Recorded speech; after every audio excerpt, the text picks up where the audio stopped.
Assalamualaikum warahmatullahi wabarakatuh. Perkenalkan kami dari kelompok 5 yang beranggotakan saya sendiri Nur Hasanah, Marcelina Ekan Sekti, Risma Septiana Tahril, dan Girei Fangga Sabera Berliantama. Yang dimana pada pertemuan kali ini Sabera Berliantama berhalangan untuk hadir. Pada pertemuan kali ini kami akan bahas tentang validitas dan reabilitas, yang mana pematerinya akan dibahas oleh Risma Septiana Tahril. Kepada Risma Septiana Tahril kami persilahkan.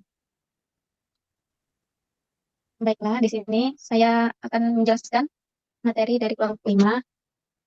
Yang pertama, apa itu validitas? Kata validitas atau kesahihan dalam bidang pendidikan digunakan sekurang-kurangnya dalam 3 konteks. Yang pertama, validitas penelitian. Yang kedua, validitas soal. Dan yang ketiga, validitas alat ukur.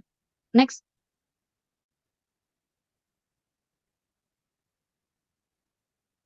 Next. Selanjutnya, jenis-jenis validitas. Yang pertama, validitas isi, dalam kurung konteks validity. Yang kedua, validitas konstruk, dalam kurung konstruk validity. Yang ketiga, validitas kriteria, dalam kurung criterion related validity. Yang keempat, rekapitulasi perhitungan rabit untuk semua butir soal. Next.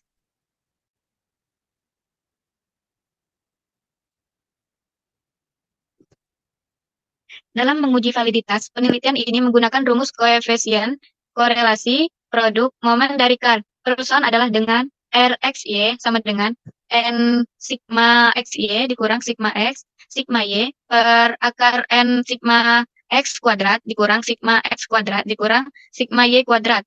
RXY sama dengan koefisien korelasi antara variabel X dan Y.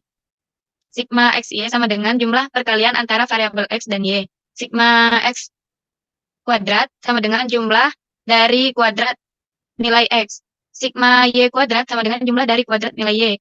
Dalam kurung sigma X kuadrat sama dengan jumlah nilai X kemudian dikuadratkan. Dalam kurung sigma Y kuadrat sama dengan jumlah nilai Y kemudian dikuadratkan. N sama dengan jumlah responden. Next, materi selanjutnya akan dibacakan langsung oleh saudari Marcelina. Baiklah, berikut adalah contoh validitas soal esai atau angket. Bisa dilihat pada tabel di bawah ini. Yang pertama, membuat tabel bantu perhitungan. Berikut ini ilustrasi perhitungan validitas untuk butir soal ke-1. Bisa dilihat pada tabel di bawah ini. Yang kedua, melakukan perhitungan korelasi produk momen untuk butir soal ke-1.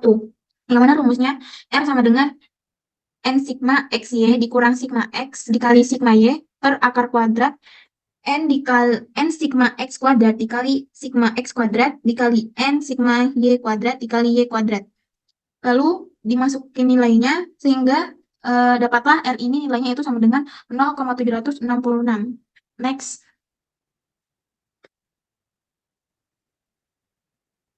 Tiga keputusan. R tabel untuk taraf signifikansi 5% dan N sama dengan 10. Sehingga DF sama dengan 10 dikurang 2 sama dengan 8 adalah 0,707. Oleh karena 0,766 lebih dari 0,707 atau R bis lebih dari R tabel alfa DF, maka dapat disimpulkan bahwa butir soal ke-1 valid dan dapat digunakan sebagai instrumen penelitian. Lakukan hal yang sama untuk mengetahui R hitung butir soal kedua dan seterusnya. 4. Rekapitulasi perhitungan R bis untuk semua butir soal. Bisa dilihat pada tabel 16 rekapitulasi perhitungan R hit untuk semua butir soal di bawah ini. Berdasarkan tabel, diketahui ada 4 butir soal yang valid, yakni butir ke-1, ke-3, ke-4, dan ke-5, serta ada butir soal yang tidak valid, yakni butir ke-2. Butir soal yang tidak valid ini harus dieliminasi atau tidak bisa dimasukkan dalam instrumen. Hanya butir soal yang valid yang bisa digunakan dalam pengukuran atau pengambilan data penelitian. Selanjutnya akan dijelaskan oleh Risma.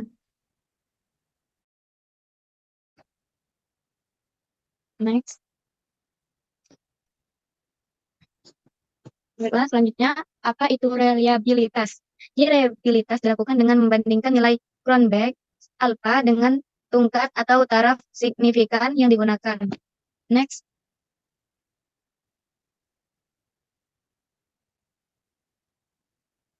Next, selanjutnya. Rumus alpha. A sama dengan K per K kurang 1. 1 dikurang sigma S kuadrat J per S kuadrat X. Keterangan A sama dengan koefisien reliabilitas alpha, K sama dengan jumlah item, Sj sama dengan varian responden untuk item pertama, Sx sama dengan jumlah varian skor total. Next.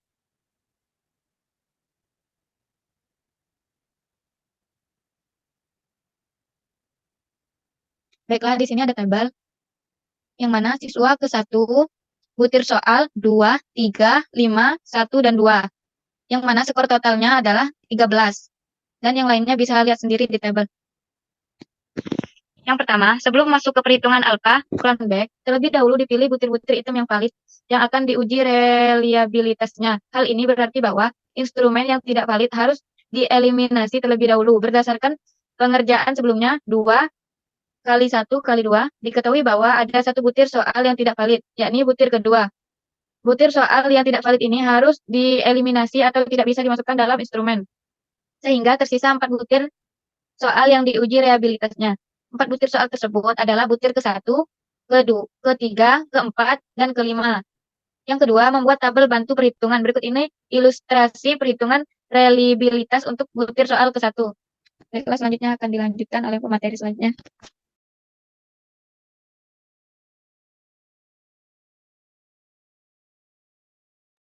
Baiklah, di samping kanan ada tabel.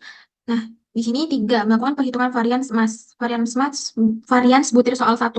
S kuadrat 1 sama dengan sigma X kuadrat 1 dikurang sigma X1 kuadrat per N per M. Lalu kedua ada varians butir soal ketiga, yaitu X kuadrat 3 sama dengan sigma X kuadrat 3 dikurang sigma X3 kuadrat per N per N. Varians butir soal 4, S kuadrat 4 sama dengan sigma X kuadrat 4 dikurang sigma X4 kuadrat per N per N. Selanjutnya varians butir soal 5, S kuadrat 5 sigma sama dengan sigma X kuadrat 5 dikurang sigma X5 kuadrat per N. Lalu total varians butir itu S kuadrat B sama dengan S kuadrat 1 ditambah S kuadrat 3 ditambah S kuadrat 4 ditambah S kuadrat 5. Jadi hasilnya S kuadrat B sama dengan 7,11. 4. Perhitungan varians total, yang mana rumusnya itu S2 S kuadrat T sama dengan sigma Y kuadrat dikurang sigma Y kuadrat per N. Lalu yang kelima itu ada menghitung koefisien reliabilitas, yang mana rumusnya RKK sama dengan K per K dikurang 1, nilai mutlak 1 dikurang sigma S kuadrat B per S kuadrat T. Selanjutnya akan dijelaskan oleh Nurul.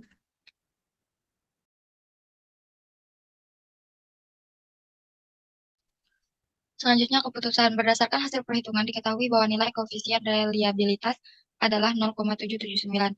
Hal ini menunjukkan bahwa koefisien reliabilitas yang dihasilkan lebih besar dari 0,70, sehingga dapat disimpulkan bahwa instrumen yang digunakan adalah reliabel. Next. Validitas dan reliabilitas menggunakan SPSS.